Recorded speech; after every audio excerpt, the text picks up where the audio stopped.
예, 오늘 하나님께서 우리에게 주시는 말씀 신앙과 선택입니다. 이렇게 본문의 제목을 정한 이유는 이것이 굉장히 실제적인 갈등일 수 있기 때문입니다. 소위 교회에는 3W, 세 가지의 W가 존재한다.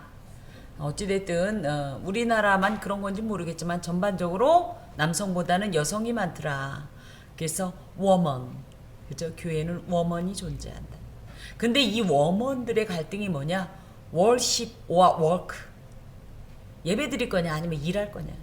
이것 때문에 아주 오랜 고질병처럼 소위 말하는 누구는 마르다파냐 누구는 마리아파냐 이런 갈등을 이야기하고 있는데 과연 이런 세 개의 W 속에서 우리가 이런 갈등 상황에서 어떤 신앙적 선택을 하고 취할 것이냐 오늘 말씀을 통해 받겠습니다. 그들이 길을 갈 때 이건 예수님의 일행이에요. 예수께서 한 마을에 들어가셨다. 그 한 마을은 어디냐면 여기엔 기록되어 있지 않지만 요한복음 11장 1절과 12장 1절에 보면 베단이라는 곳이었어요. 왜냐하면 이곳에 마르다, 나사로, 마리아 3남매가 살고 있었다고 요한복음에 기록하고 있기 때문입니다. 물론 오늘 본문에는 나사로 이야기는 나오지 않습니다만은 베다니는 예루살렘 동쪽 3km 지점에 위치한 산길슭에 자리 잡고 있는 작은 마을입니다. 그래서 예수님께서 현재 어떤 지금 행로이냐면 갈릴리에서 예루살렘을 향하여 올라가시고 계신 그런 지점이에요. 그런 상황일 때에 그 중에 한 집인 베다니아에 있는 어떤 집을 이제 들어가시게 되는데, 예, 어떤 그 마을에 들어가시게 되는데 그곳에 마르다라 하는 이름하는 한 여자가 자기 집으로 영접하더라. 마르다라는 이름은요, 이 말 자체가 여주인이란 뜻을 가지고 있어요. 거기에다가 이 마르다가 자기 집이다 이렇게 표현한 것으로 봐서 실제 호주가 그 당시에 이 집의 주인이기도 하고 마르다였다는 거죠. 이곳에 남동생 나사로도 살고 여동생 마리아도 살았다. 이렇게 이해하는 게 옳습니다. 근데 다만 요한복음 11장에 보면 내 오라버니가 당신이 계셨으면 죽지 아니했을 겁니다 라고 마르다가 이야기한단 말이죠. 그래서 이게 오라버니라는 게 보통은 뭐예요? 오빠죠. 그래서 나사로가 제일 큰 오빠고 마르다랑 마리아가 여동생인 줄 알았더니 또 보니까 모르죠. 하긴 오빠가 또 무능해서 나사로가 무능해서 마르다 여동생 집에 얹혀 살았는지 모르지만 이 집은 원래 마르다 집이었대요. 여기에만 나옵니다. 마르다 집이었다고. 예. 이건 여러분께서 뭐 신학적으로 큰 논쟁거리가 아니므로 알아서 그냥 정리를 하세요. 오빠였건 남동생이었건 뭐 큰 의미를 두지는 않습니다. 그래서 자기 집으로 영접했더라. 즉 마르다라는 한 여인이 예수님을 영접하고자 했던 거예요. 그랬더니 예수님께서 여기엔 더 이상 아무 내용도 나와 있지 않지만 39절 이하의 내용을 볼 때 예수님께서는 그 초청에 기꺼이 흔쾌히 응하셨다라는 사실을 우리가 유추할 수 있습니다. 이것은 굉장히 큰 의미를 가지고 있는데 당시 버림받고 소외받은 대표적인 계층인 여자들의 초청이, 여자의 초청이 아무런 거리낌 없이 편견 없이 기꺼이 응하신 그리고 관심을 표명하신 예수님의 행동은 이걸 통해서 하나님께서 여성들을 어떻게 생각하느냐를 보여주시지요. 보통은 성경에서 굉장히 여성을 비하하고 그래서 저희끼리 농담처럼 그러거든요. 남자 목사님들한테는 남 목사님 이런 말 안 해요. 그죠? 남자 목사님 이런 표현 안 해요. 근데 여자 목사들한테만 꼭 여자 목사님 그리고 뭐예요? 우리가 주의 종과 여종에게 주의 여종에게 이런 표현을 한단 말이죠. 그래서 많은 이제 분들이 왜 그럼 주의 남종도 더라. 근데 주의 종이라고 해놓고 그리고 여종에게 해서 저도 가끔 축복 기도를 할 때 사랑하는 당신의 여종들에게 그래놓고 은근히 마음이 캥겨요. 근데 이게 사실은 왜 그러냐? 하나님의 본 취지와 조금 다르기 때문이에요. 하나님은 하나님 안에서 여자라고 따로 생각하고 남자라고 따로 생각하는 게 없으신 거예요. 그냥 당신의 다 사랑하는 귀한 자녀들이고 백성들이고 나아가 하나님의 걸작품이에요. 그래서 남성은 여성의 필요에 의해서, 여성은 남성의 필요에 의해서 서로 돕는 배필로 한 커플로 pair of 짝꿍으로 만들어 주신 거예요. 켤레로 아예. 안경도 아무리 눈이 나빠도 안경 하나만 끼고 다니는 사람 없죠. 그죠? 이쪽 눈은 제가 나쁘고 이쪽 눈은 무척 좋은데 그래도 같이 낀단 말이에요. 이런 것처럼 이 돕는 배필이라는 것은 남자가 다 할 수 있는데 거기 조금 보태주는 그런 종류가 아니에요. 둘이가 한 사람이라도 없으면 그야말로 이 짝꿍을 이룰 수 없고 어떤 커플이라는 개념에 있어서 하나라도 빠지면 안 된다는 뜻을 갖고 있습니다. 근데 저희도 모르게 자꾸만 저희의 이 관습에 의해서 자꾸만 여자 남자를 구분하죠. 예수님은 그런 게 아예 없었다라는 거예요. 이것은 당시의 관습에서 볼 때 여성들에 대한 절대적인 비하적인 이런 관점으로 볼 때 매우 파격적이면서 아주 독특했어요. 그래서 기독교가 들어간 곳에서 제일 괄목상대할 만한 어떤 사회적 변화다 그럴 때는 그것이 대부분이 뭐냐면 여성의 신분 상승입니다. 우리나라도 실제로 기독교가 들어오면서 굉장히 여성들의 신분이 상승했어요. 지금도 현재 그래서 오죽하면 아까도 제가 W라고 할 때 3W라고 딱 표현한 게 뭐예요? 기독교 안에 거의 대부분 절대적으로 여성 성도수가 많습니다. 이건 뭐예요? 하나님께서 여자와 남자를 따로 구분하고 구별하지 않는다는 거, 차별하지 않는다는 거예요. 그런데 그러면 예수님은 왜 그러면 이 여자의 초청에 응하셨을까 할 때 예수님께는 여자 남자가 아니라 그냥 예수님은 이 모든 이들이 당신의 잃어버린 양으로 보이는 거예요. 그래서 그들을 구원하시려 오셨다고 누가복음 19장 10절에 말씀하시는데 그것의 목적을 두시고 한 영혼은이라도 구원하고자 함의 목적을 둡니다. 그래서 이것을 조금 응용하면 애들은 가라 없어요. 교회학교 안에서도 그렇고 교회 안에서 애들은 가라 없습니다. 또 뭐예요? 노인 차별 없습니다. 장애인 차별 없습니다. 무슨 얘기인지 아시겠죠? 그가 어떤 모습이든지 간에 모두가 누구다? 하나님 안에서는 하나님의 잃어버린 양일 뿐입니다. 그래서 예수님께서는 그 누구도 차별하지 않으셨듯이 교회에서는 그가 설령 우리가 이야기하는 대로 이념적으로 마음을 달리하는 자라든가 실질적으로 외국인이라든가 인종적으로 성별로 또 어떤 게 있을까요? 요즘 제가 왕왕 이제 얘기하는 것 중에 그가 우리와 소위 말하는 성적 지향이 다른 자라 할지라도 구분하면 안 돼요. 차별하면 안 돼요. 그도 누구다. 나도 하나님의 잃어버린 양, 그도 하나님의 잃어버린 양일 뿐이에요. 다만 그것에 대해서 동의하지 않을 뿐이지 이런 예수님의 마음은 우리가 똑같이 갖고 있어야 돼요. 그리고 함께 나도 회개할 자, 나도 죄인, 너도 회개할 자, 너도 죄인 이런 거지 너는 죄인, 나는 안 죄인은 아닙니다. 예.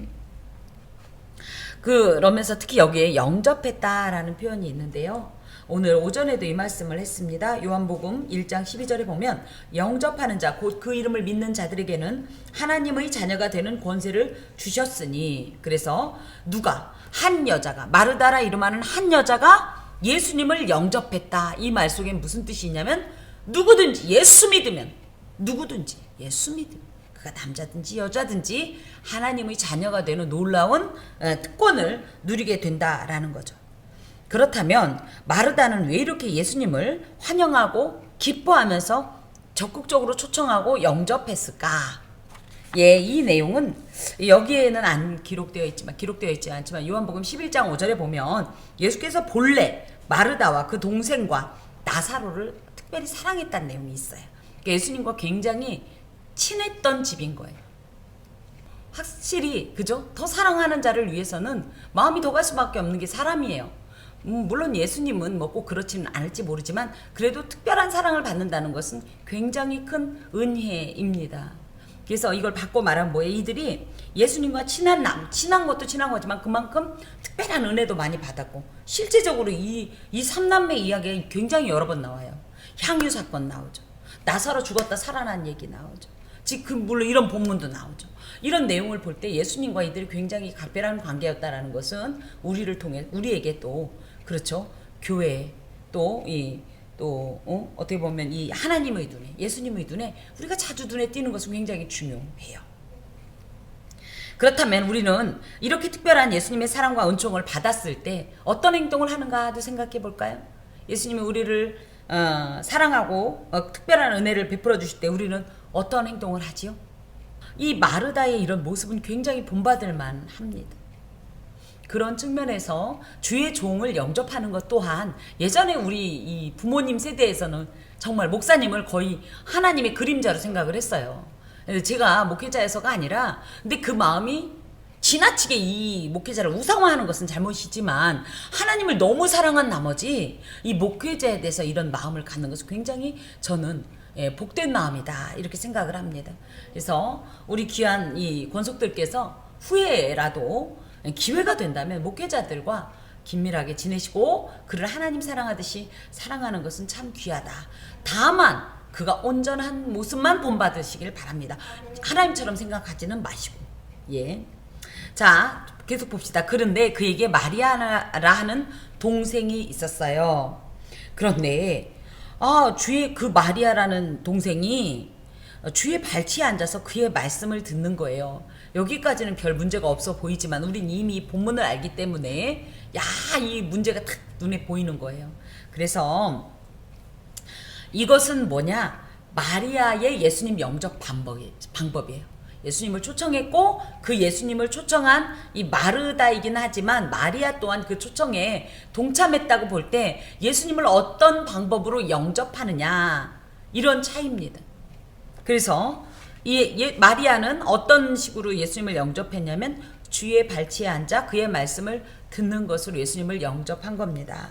이것은 비록 식사 자리이지만 예수님께서 식사 자리에 초대를 받았지만 그것보다 더 다급한 게 뭐였냐면 하나님의 말씀이었기 때문에 그 말씀을 그 와중에도 전하고 계셨고 그때에 그 말씀에 응답한 방법이 지금 마리아가 나오는 거예요. 어떻게 응답을 했냐면 주의 발치에 앉아 그 말씀을 들었다 이렇게 돼 있는데 이거는 당시 제자가 스승의 교훈을 받을 때 취했던 행동이 바로 그의 발치에 앉는 것이었어요.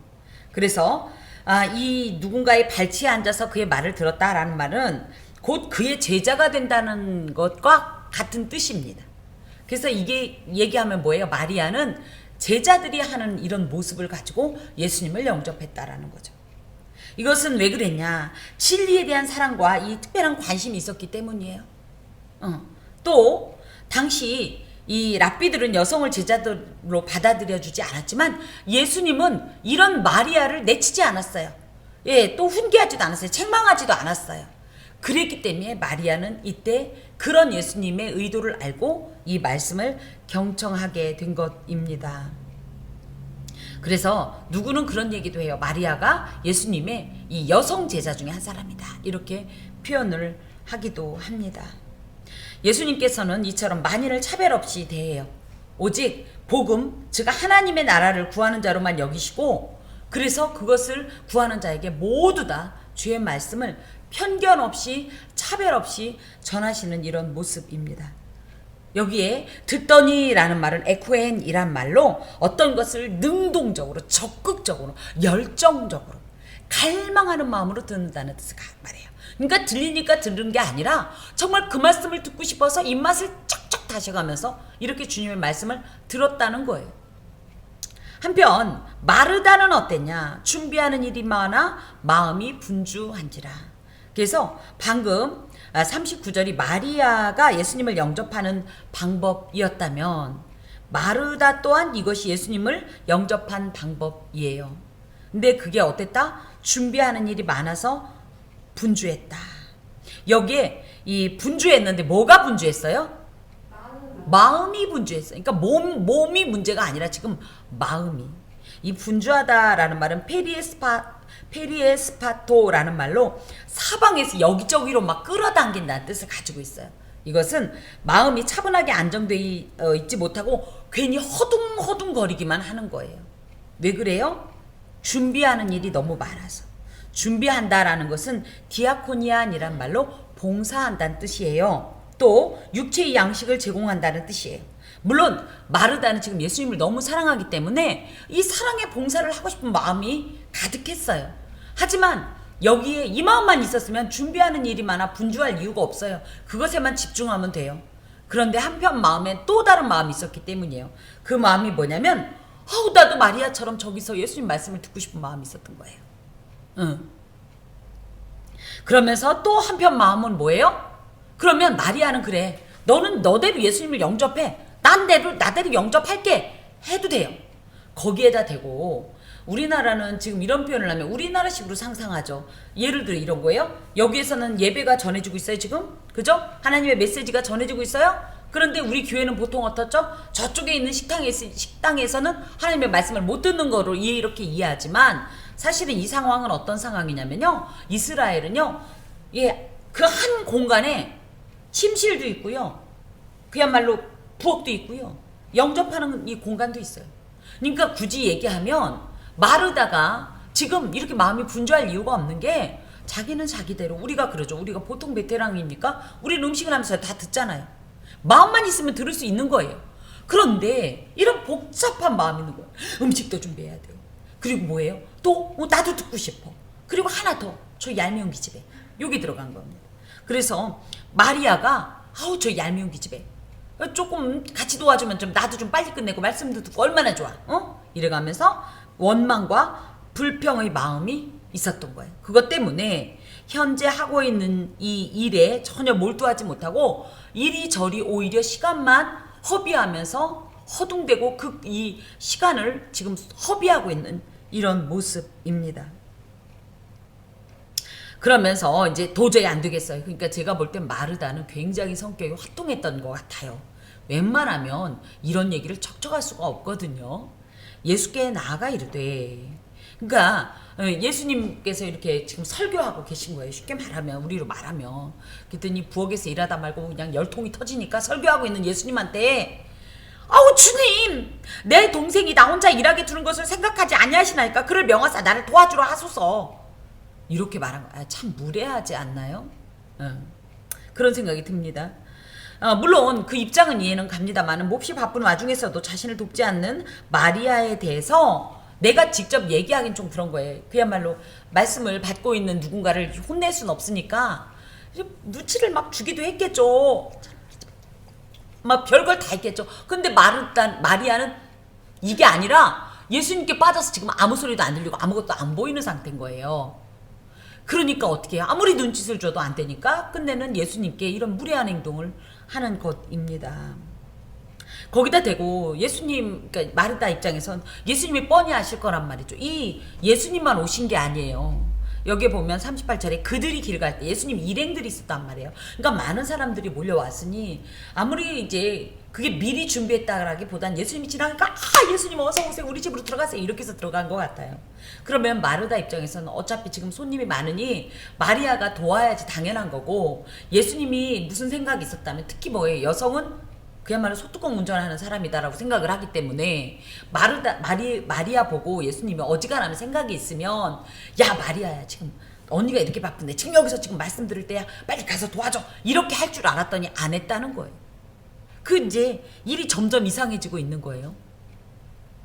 그래서 모두 이 모든 사실을 알고 계시면서도 침묵하고 계신 예수님께 대한 묘한 원망이 여기에 들어있습니다. 그러면서 또 하나가 뭐예요? 예수님 내가 지금 하는 게 옳죠? 이런 뜻이에요. 즉 아무 일도 하지 않는 마리아에 비해서 지금 이렇게 손님을 접대하려고 준비하는 내가 더 바르지 않냐 이거예요. 여자라면 당연히 이래야 되는 거 아니에요? 이런 것을 은연중에 지금 부각시키려고 하는 이런 모습입니다. 자, 그랬을 때에 예수님께서 대답하여 이르시되 마르다야 마르다야 내가 많은 일로 염려하고 근심하라 몇 가지만 하든지 혹은 한 가지만이라도 족하니라. 예수님께서 이제 이 말 속에는 너의 그 요청에 대해서 나는 이런 답을 주겠다. 거꾸로 얘기하면 네가 원하는 그것을 나는 들어줄 수 없다. 그 얘기입니다. 그리고 오히려 지금에 있어서는 무엇이 더 심각한 문제인지 무엇이 더 좋은 건지 무엇이 하나님께서 원하시는 것인지를 이 분별을 해주고 계신데요. 특히 마르다야 마르다야 이 표현은 아이고야 마르다야 아이고 마르다야 너무 사랑스럽고 책망하는 어투는 아니에요. 너무 사랑스럽고 또 그 식사를 대접하려는 정성스러운 행위에 대해서 예수님께서 그 마음을 받으신 거예요. 그래서 아유야 야 이게 아니에요. 여러분 잘 기억하세요. 야 마르다야 어이구 야 이게 아니라 어이구 마르다야 이겁니다. 이런 태도가 사도행전 9장 4절에도 보면 사울을 부를 때 어떻게 해요? 우리는 보통 그러죠. 사울아 나는 내가 뭐 핍박하는 예수니라 이러지만 그 안에는 사울을 이미 아시는 예수께서 애정이 듬뿍 담긴 음성으로 말씀하시는 거라고 보통 이해합니다. 그런 의미에서 마르다도 그렇게 부르셨는데 그러면서 예수님께서 말씀하시는 거예요. 너무 많은 일을 하지 마. 왜? 그것 때문에 근심하면 오히려 이 좋은 기회를 네가 놓치는 거야. 지금 이 얘기입니다. 많은 일은 뭡니까? 무슨 음식을 갑자기 초청이 됐으니까 무슨 음식을 준비하면 좋을까? 또 뭐예요? 이스라엘은 특히 상석, 하석이 있죠. 그러면 어떻게 앉혀야 될까? 좌석밭 배치는 어떻게 될까? 그러면서도 계속적으로 마리아 저놈의 기집애 눈치도 없는 기집애 저만 좋은 거 먹고 나는 지금 뭐냐? 그래서 이게 나오는 거예요. 너는 마리아 파냐 나는 마르다다 이걸로 하는 거예요. 근심이란 말은 메림나스라는 말로 과도하게 무언가를 하려고 하는 이런 마음 때문에 어지럽게 막 갈라진 어떤 이런 마음의 상태를 말합니다. 염려라는 말은 도귀바제라는 말로 어수선하다, 정신없다 이런 뜻이에요. 즉 이것을 이야기하면 한꺼번에 너무 많은 것을 완벽하게 해내려고 하다 보니까 네가 마음이 너무 지금 정신이 없다. 그런데 그렇게 많은 일을 하려고 염려하고 근심하지 말아라. 몇 가지만 하든지 이거대는 정말 취사 선택해라. 네가 정말 집중할 수 있는 그 첫 번째 우선순위를 선택해라. 그것이 한 가지여도 상관없다 이거예요. 물론 마르다 입장에서는 손님을 접대했기 때문에 손님을 초대했기 때문에 식사 등의 접대를 하는 게 우선이라고 생각했을지 모르지만 아까도 제가 잠깐 말씀드린 대로 식사 초대를 받았음에도 불구하고 그곳에서 하나님의 나라를 이야기하는 예수님의 의중을 생각할 때 정말로 주께서 원하시는 것이 무엇인가 그 우선순위를 먼저 헤아려라 이런 말씀입니다.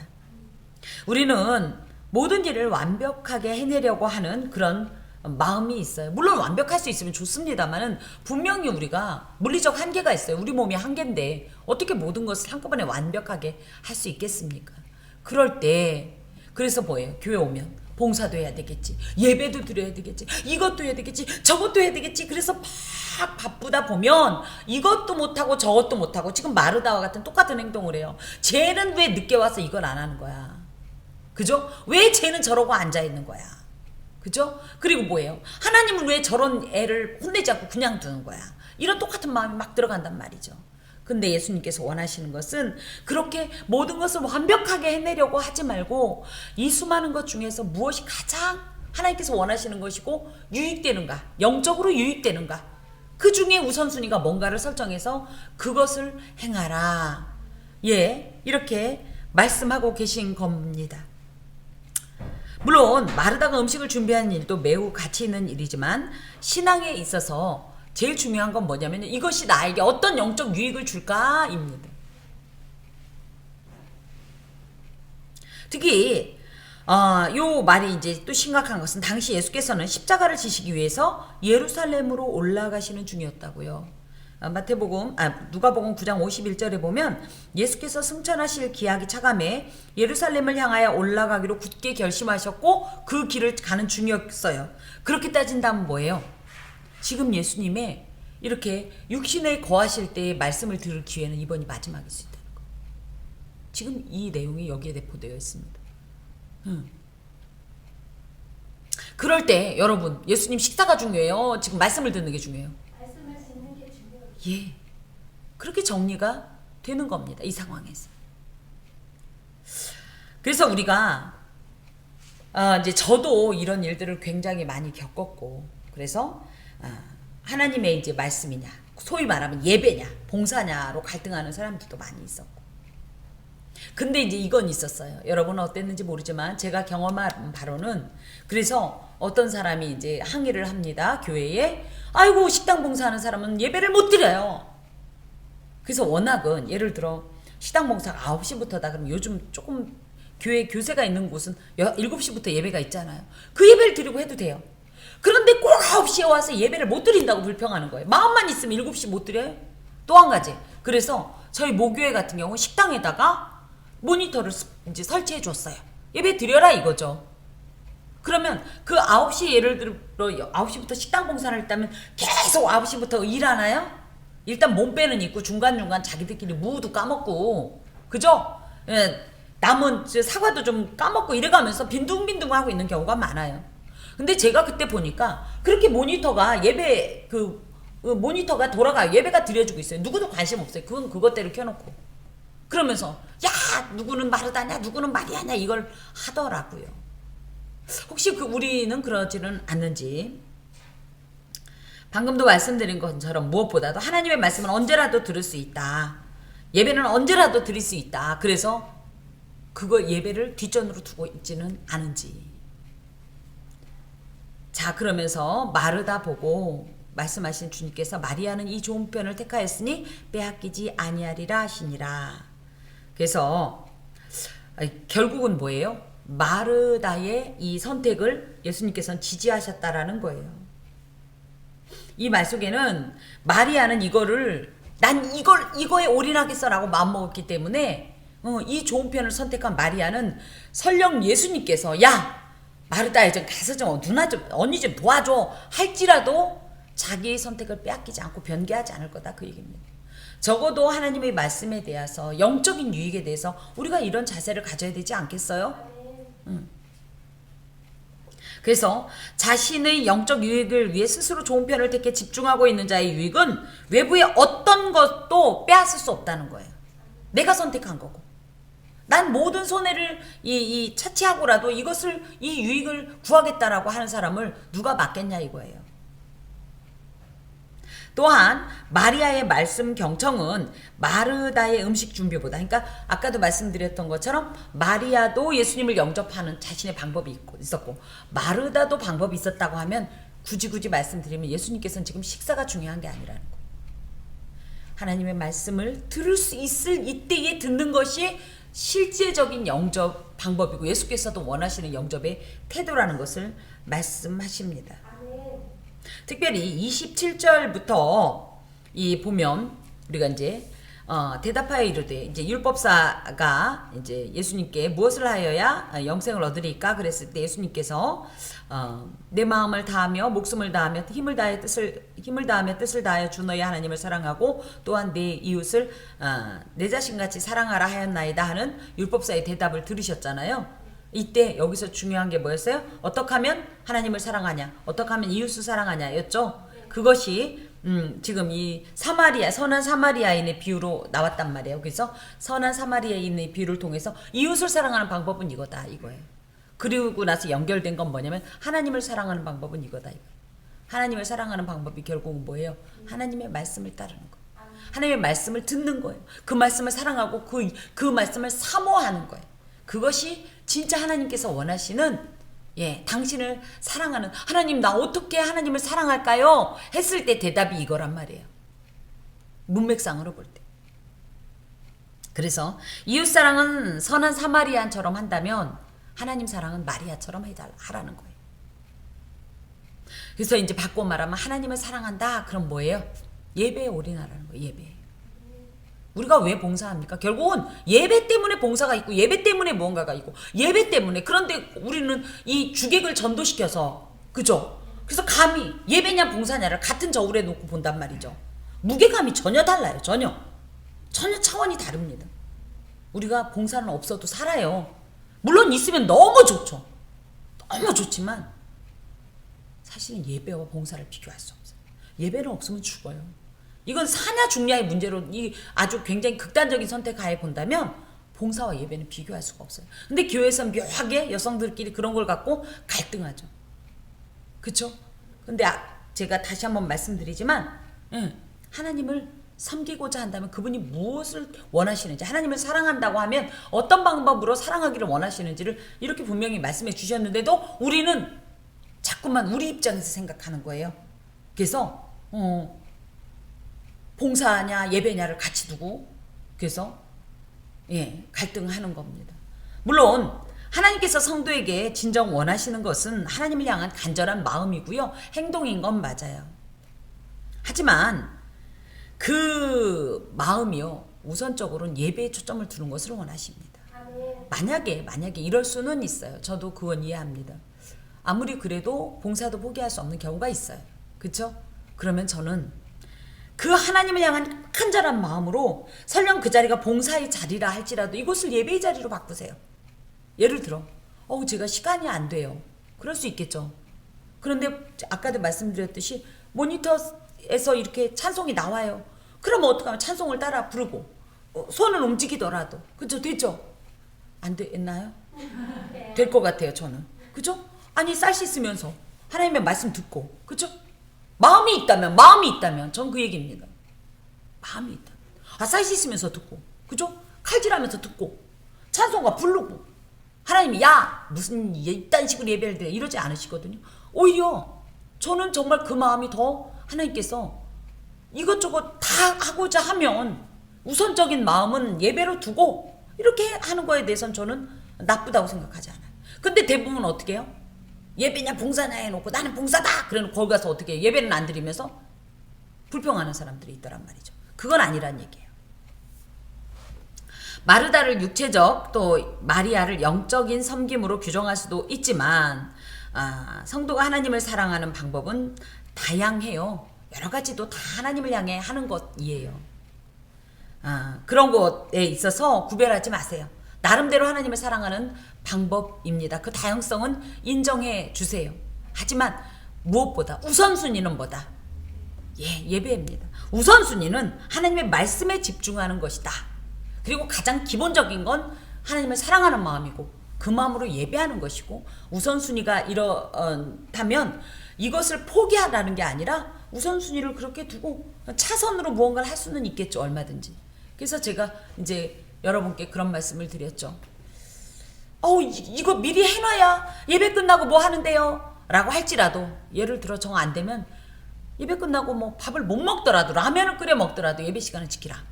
제가 그 얘기입니다. 예배 준비해라. 적어도 10분 전, 20분 전에는 이 자리에 앉아 있어야 되는 거예요. 막 분주해서 와 있어. 사람은 그래요. 희한하게. 미리 와서 앉아 있는 것과 막 그 시간에 맞춰서 앉은 마음이 달라요. 그래서 그렇게 준비하고 예배하라는 표현이 이런 것에도 있습니다. 그래서 혹시 이제껏 우리의 삶이 주님을 기쁘시게 한다는 명목하에 주님의 말씀과 기도로 교제하는 것보다 뭐 찬양대원이나 뭐 또 식당 봉사라든가 또 교사 등으로 바쁘면서 그것이 그냥 하나님을 사랑하는 방법이라고 우리 스스로 자위하진 않았는가 생각해 볼 필요가 있습니다. 무엇을 하든지 예배가 돼야 봉사가 온전하게 진행되는 겁니다. 어떤 사람은 봉사를 위해 교회 오는 사람이 있어요. 그래서 그런 얘기 합니다. 교회학교 교사 옳습니다. 너무 귀합니다. 하지만 교회학교 교사를 하기에 앞서서 무엇부터 해야 되냐면 예배부터 드려야 돼요. 그런데 대부분은 어떻게 해요? 나 교회학교 교사요. 그래 놓고 물론 맞습니다. 어린이 예배도 예배는 예배입니다. 그런데 그런 사람들이 어린이 예배를 정말 예배로 드리면 괜찮죠. 근데 그때는 또 뭐예요? 난 교사야. 이게 예배로 드리는 게 아니라 교사로서 그냥 애들 관리하는 자로 그 자리에 있다가 나 교사야. 어린이 예배 드렸어. 그러니까 11시 예배 교사회의도 있고 그러니까 안 올라갈 거야. 그런 사람들 참 많이 봤습니다. 그럼 어떻게 돼? 신앙이 성장하지 않아요. 도태돼요. 봉사는 열심히 했어요. 교회는 날마다 다녔어요. 영적으로 부실해요. 하나님을 섬기는 성도들이라고 하면 진실로 주께서 원하시는 것이 무엇인가를 우선적으로 행동하십시오. 진실로 가치 있는 일을 선택하십시오. 그리고 그렇게 선택하였다면 놓치지 마십시오. 그리고 건강한 신앙을 위하여서 하나님 안에서 말씀으로 교제하고 그 말씀에 집중하는 가장 복되고 좋은 것을 선택하십시오. 빼앗기지 마시고 결단하면서 유지하십시오. 신앙인의 선택을 하나님께서는 허용하시고 기다리십니다. 그런데 그 선택의 제 1순위가 무엇이냐? 하나님입니다. 하나님 앞에 그 말씀을 듣는 것입니다.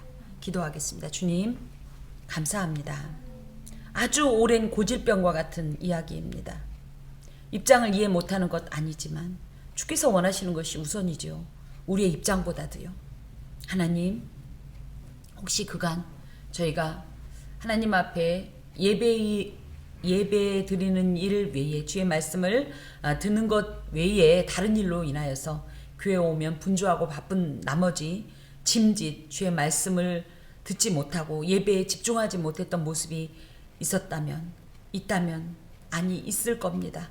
우리를 용서하시고 정말 좋은 편을 선택하게 하시고 그로 인하여서 더 이상 어리석은 불평하지 말게 하옵소서. 마음만 있다면, 뜨거운 하나님을 향한 마음만 있다면 무엇이든지 어느 곳이든지 예배가 가능함을 알고 하나님 앞에 마음을 먼저 드린 자들 되게 하여 주옵소서. 예수 그리스도의 이름으로 기도하오며 주 예수 그리스도의 은혜와 하나님의 사랑과 성령의 교통하심이 은총을 입은 함께하는 교회의 모든 권속과 그 삶에 영원히 함께하옵시기를 간절히 축원하옵나이다. 아멘.